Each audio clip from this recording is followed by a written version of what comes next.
Quand les producteurs m'ont appelée, pour adapter, Les Liaisons dangereuses, je trouvais ça extrêmement dangereux au départ de l'adapter parce qu'effectivement ça a déjà été, beaucoup, beaucoup fait.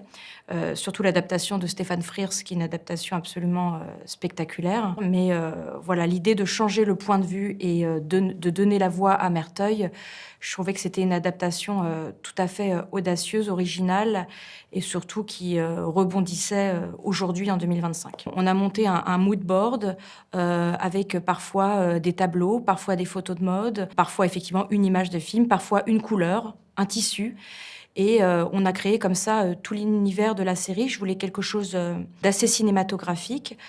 C'était important pour moi que la lumière, et toute la direction artistique soient travaillées et voilà, des couleurs assez fortes, assez pop, sans jamais partir dans la vulgarité. On a travaillé beaucoup dans l'évolution de l'humeur et de l'évolution des personnages. Par exemple, Anna Maria part dans quelque chose de très pur, de très innocent au départ, puis au fur et à mesure, elle s'habille comme Madame de Rosemonde et de plus en plus dans des couleurs sombres comme du bordeaux. Ou Diane qui avait ses cols, par exemple, là pour cacher ses rides. Vincent qui est toujours un peu débraillé comme une chambre un peu mal rangée. Voilà, pour moi, les décors et les costumes racontent beaucoup les personnages. Et c'est vrai que c'est quand on est en essayage, moi je suis tous les essayages des acteurs, et c'est là qu'on voit les personnages naître